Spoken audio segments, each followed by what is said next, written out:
My name is Claudette McGlynn, and I am Executive Director of the Center for the Study of Multicultural Children's Literature. I'm a member of the Pre-Conference Planning Committee, and I will be your panel moderator. We have assembled an outstanding panel of experts, 6 to be exact, to discuss the topic of literacy programming, forming partnership, and sharing resources, which is essential and timely. Dr. Alire mentioned in her talk, in terms of opportunities, she said we need to step up in developing library multicultural literacy programs and collecting more multicultural materials. So this is relevant, this is timely, and I'm going to have each person introduce themselves first. I'm Pat Mora. I'm Maureen Costello, Director of Teaching Tolerance. I'm Deborah Ford. I'm the Director of Library Outreach at Junior Library Guild. Idania Patterson, Charlotte Mecklenburg Library, also a writer. I'm Amy Koester. I'm the Youth and Family Program Coordinator at Skokie Public Library. Hi, I'm Michelle Leo. I'm the Head of Education and Library Marketing for Simon & Schuster. My portion of this panel is to specifically address STEAM and diversity, especially with regard to programming and services for youth. So STEAM, for those of you who may be newer to the conversation, perhaps you were originally familiar with the acronym STEM, S-T-E-M, Science, Technology, Engineering, and Math. And the A really started getting added a little over a decade ago, and it was a number of business professionals, innovators, teachers who were saying, look, it's all fine and dandy to want kids to be competent in STEM areas, but they can't innovate if they're just competent. They need to have the knowledge and do something with it. And the fundamental aspect of that is creativity, which is arts. So the A makes a much better acronym than adding a C for creativity. So.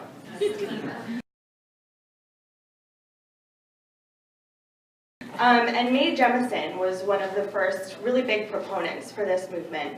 So she gave a TED Talk back in 2002. Who knew TED was that old? You can find it online, and she talks about how science and arts are avatars of human creativity. And she, I think, is an excellent example of what we're going for when we're talking about STEAM in general, but in particular STEAM and reaching all of the diverse children in our communities, because she was a doctor, a dancer, and the first African-American woman in space.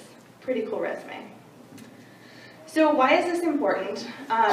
Since this does have math in it, obviously, graphs, that's how it works, sorry.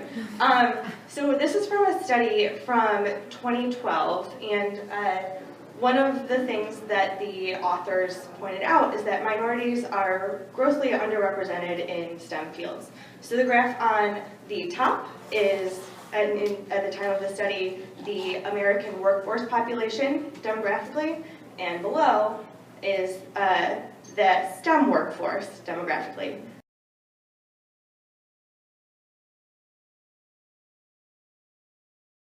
Big difference, a lot wider. We take that back and we look at higher education, and it's still pretty bad. Minorities are underrepresented in STEM education. So you can see at the very bottom of this graph, the K through 12 school enrollment.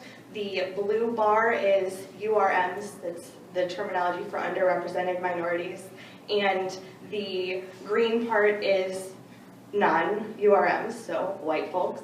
And as you get higher and higher through education, the number of minorities continues to drop drastically. So I guess no surprise that there are fewer and disproportionate numbers of minorities in STEM fields. And if we look back even further to, I believe these are 4th grade reading test scores, or grade 8 math test scores, and white students performing significantly above their minority peers. So this is a problem going way back. Luckily, we're serving the way back the young kids. So what I want to really emphasize is that at no point in this discussion is aptitude ever the issue. Every person, every child is born a scientist. That's something that Carl Sagan says. And everyone starts curious, and that's really what science and STEAM are. It's about that curiosity and pursuing it. So it's never about aptitude. It's about three things: preparation, access, and motivation. So in terms of preparation, I want to emphasize that what that means is we need it to be early. So you can see in this picture, my friend Brittany, who at the time of this picture was in preschool, and she came every month to preschool science programs. Here she was learning how lungs work by blowing into and breathing out of a paper bag, inflating it similar to how lungs work. So it needs to be early, and it needs to be often. And what a lot of proponents for STEAM education, in particular for reaching underrepresented minorities, are saying is that it needs to be in preschools. So the National Association for the Education of Young Children, NACY, who accredits a lot of preschool programs, it is actually part of their developmentally appropriate practice to include science and math programming for this age group. So the potential excuse of, well, are they really ready for science yet, is totally bunk. So it needs to be early and often, so that all children get to school and quote-unquote formal STEM instruction, having the basic tools and knowledge they need. In terms of access, also, we need to provide these programs, but we also need to provide things that are personal and personally relevant. So this graph here, I looked at, I believe it was 2013. I did these slides like a month ago, so I'm sorry dates are a little off. I looked at the most recent classroom student demographic data that was available from the US Census Bureau. And this is the breakdown of what students in the United States, of their ethnic background.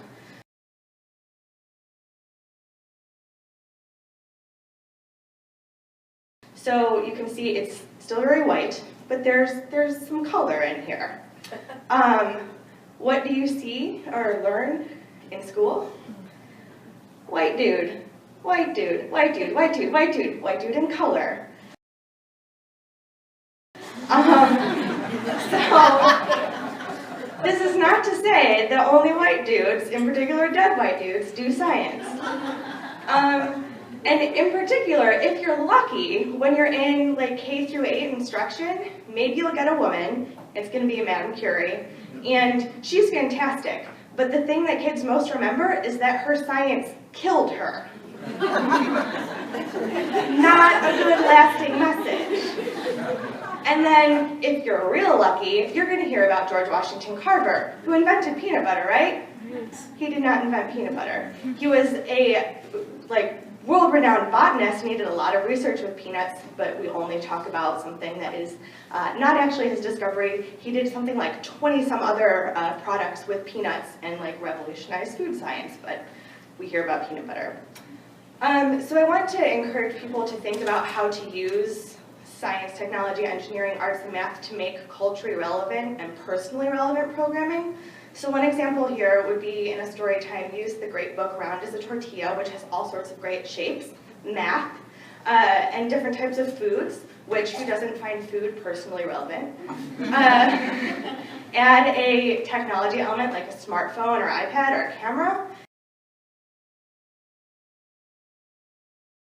and invite families to go home and take pictures of some of their favorite foods and identify the shapes in them. So we've got samosas, we've got pan dulce, we've got mandu, which are Afghani dumplings, which are delicious, by the way. So that's a way to incorporate STEAM into preschool programming. The last thing I want to leave you with is that partnerships, as you've heard from so many of these esteemed panelists, are just absolutely hugely important. And there are tons of STEAM partnerships ripe in your community. And I encourage you to take a look at them, have conversations, see what oftentimes they already have in place in terms of education that they can bring to your library, and more importantly, hopefully bring diverse professionals into your library to show that, hey, anyone is a scientist and anyone can pursue science. It's very, very important. Thank you.